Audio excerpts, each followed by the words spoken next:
नमस्कार विद्यार्थी मित्रांनो, लोकराज्य अकॅडमी या प्लॅटफॉर्मवर तुमचं मनापासून स्वागत आहे। तुम्ही पोलीस भरती करताय, गायडन्स करायला कोणी नाही, योग्य मार्ग सापडत नाही, हा व्हिडिओ तुम्ही व्यवस्थितरित्या बघा, तुम्हाला सर्व गोष्टी क्लिअर होतील। ज्या गोष्टी राहतायत ते कमेंट करून सांगा, मला तुमच्या अडचणी तुमच्या कमेंटच्या माध्यमातून सोडवल्या जातील। विद्यार्थी मित्रांनो, महिला पोलीस भरतीसाठी कोणत्या गोष्टी आवश्यक आहेत, पात्रता काय लागते, काय करणं गरजेचं आहे आणि येत्या भरतीमध्ये आपलं नाव कसं कोरणं गरजेचं आहे ते आपण आजच्या या व्हिडिओमध्ये पाहणार आहोत। मित्रांनो, समस्या अनेक आहेत, सोल्युशन पण त्याच्यावर अनेक आहेत, पण समस्याला कसं आपण फेस करतोय हे खूप महत्त्वाचं आहे। महिलांना एकच वाटतं, बाबा आम्ही ग्राउंडवर उतरलो तेव्हा लोक काय म्हणतील, शेजारी काय म्हणतील, आजूबाजूचे काय म्हणतील, हे मनातलं आणि माइंड मधलं एकदम काढून टाका। तुम्हाला तुमचं करिअर घडवायचे, आई वडिलांना काहीतरी करून दाखवायचे, म्हणून तुम्ही हे क्षेत्राकडे येऊ का नको म्हणून विचार करताय। आणि काही लोक आले ते जोमाने तयारी करा बरं का। लक्षात ठेवा, येणाऱ्या भरतीमध्ये आपलं नाव कोरण्यासाठी आपल्याला काही गोष्टी करणं गरजेचं आहे। नियोजनबद्ध केला तरच येत्या भरतीमध्ये तुम्ही सक्सेस होणार आहात। चला मित्रांनो, आपली भोसरी पुणे या ठिकाणी अकॅडमी आहे। भोसरी पुणे या ठिकाणी अकॅडमी आहे। तर भोसरी पुणे या ठिकाणी तुम्हाला हा संपर्क क्रमांक आहे, एकदा व्हिजिट करायला सुद्धा विसरू नका। हा संपर्क क्रमांक माझा आता सेव्ह करा। तुम्हाला वाटलंच काय अडचणी आल्या तर मला व्हॉट्सअप करायला सुद्धा विसरू नका। विद्यार्थी मित्रांनो, परिसरातील एकदम जबरदस्त प्लॅटफॉर्म आपण निर्माण केलेला आहे। विद्यार्थ्याला सर्वात प्रथम डेमो लेक्चर अटेंड कर, त्यानंतर ऍडमिशन घे म्हणणारी एकमेव महाराष्ट्रातील पीसीएमसी मध्ये भोसरी मध्ये अकॅडमी आहे। विद्यार्थी मित्रांनो, लक्षात घ्या, पहिल्यापासून मुद्द्यानुसार जाऊ आपण। आता पहिला मुद्दा असा आहे की आपली उंची काय असली पाहिजे। सर्वात महत्त्वाची गोष्ट आहे उंची। तर उंची असली पाहिजे 155 सेंटीमीटर तुमची उंची असली पाहिजे। जवळपास 5 फूट 1 इंचापर्यंत तुमची उंची असली पाहिजे। म्हणजे विद्यार्थी मित्रांनो, फुटाच्या दृष्टीने 5 फूट 1 इंच म्हणजे साधारणपणे 155 सेंटीमीटर आपली उंची बसणार आहे पोलीस भरतीसाठी। उंची नसेल तर ते पण सांगतो, 18 ते तुमचं 23 वर्ष वय असेल तुमची, जर 18-19 असेल 2-3 इंचांनी वाढेल किंवा 2-3 इंचांनी वाढेल, आणि तुम्ही जर 23 वर्ष क्रॉस केलेला असेल तर उंची वाढणं अशक्य असतं। त्यामुळे तुमची सर्वात महत्त्वाची जी काही उंची आहे ते आत्ताच मोजून घ्या, आपली उंची बसते का। एकदा उंची बसली त्यानंतर आपल्याला काय करायचं ते सांगतो। ग्राउंडला तुम्हाला काय काय असतं बघा। ग्राउंड जर विचारात घेतलं, ग्राउंडचा पोर्शन 800 मीटर धावणे असतं।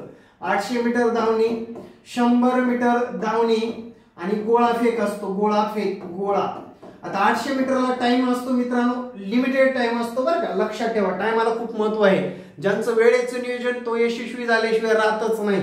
800 मीटरला टाइम मॅनेजमेंट करताना व्यवस्थितरित्या करणं गरजेचं आहे।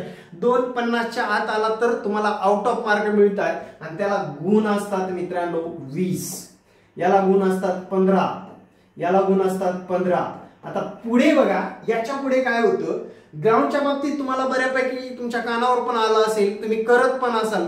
काही विद्यार्थी काय सांगतोय, काही विद्यार्थी काय करतात, फक्त ग्राउंड करतात। पण महत्वाची गोष्ट आहे लेखी परीक्षेसाठी तुमची तयारी जबरदस्त असणं गरजेचं आहे।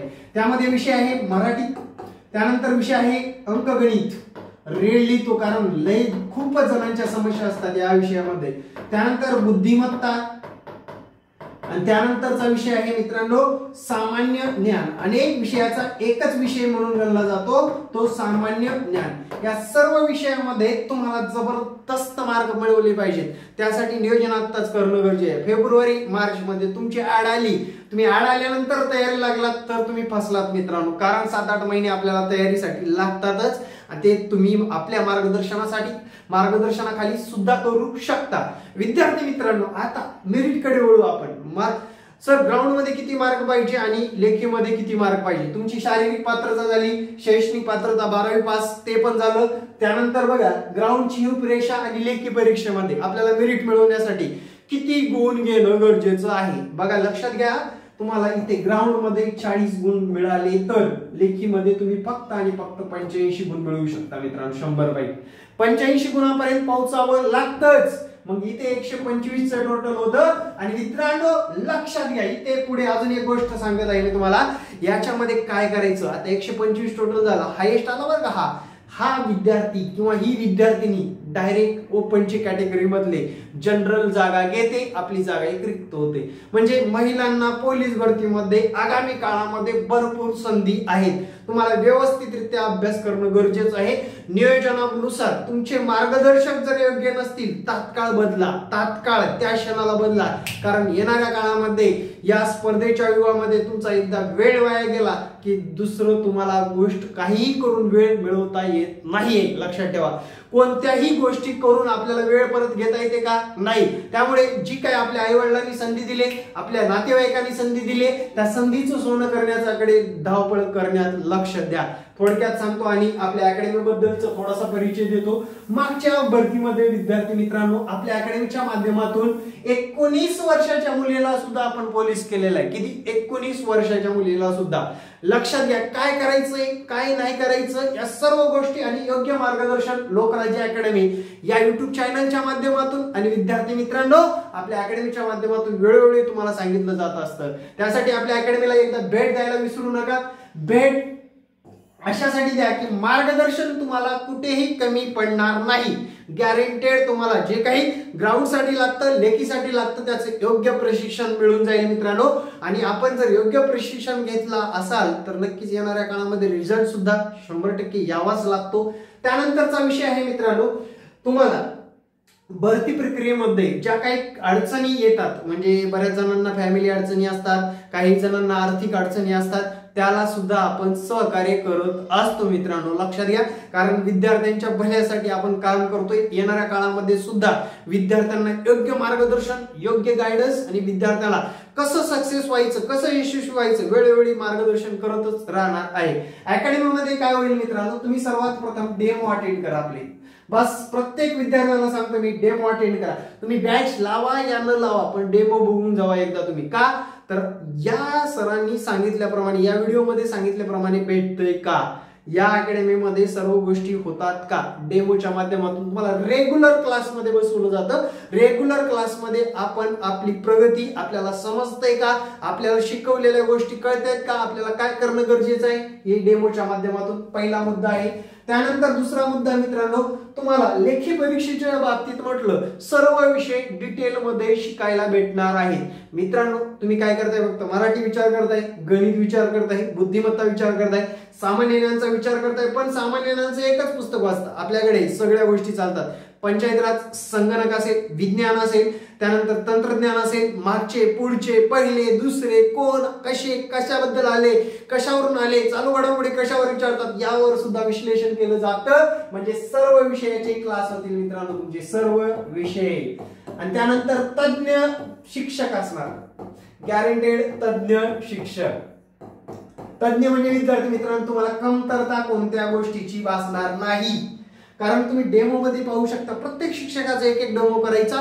नंतर आपल्याला जर वाटलं मनाला हे मास्तर काहीतरी घडवून आणू शकतात, नक्कीच जॉईन करू शकता. नसता तुम्ही तुमचे पर्याय मोकळे, तुम्हाला जिथे योग्य वाटेल तिथे तुम्ही जॉईन करू शकता. त्यानंतर मित्रांनो 4 नंबर टेस्ट होणारच, गॅरंटेड.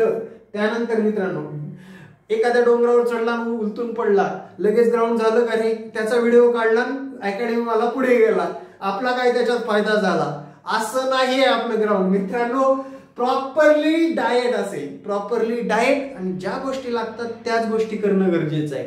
मागे एका खेड्यामध्ये तो पळताना पडला आणि त्याचा गुडघा फ्रॅक्चर झाला मित्रांनो. गुडघा कुठे पळायला त्याला व्यवस्थित जागा नसल्यामुळे, नदीने पळत असेल, कुठेतरी पळत असेल, आणि मागच्या वेळेस एक चिखलामध्ये रॅपिंग करायला लावले एका अकॅडमीमध्ये.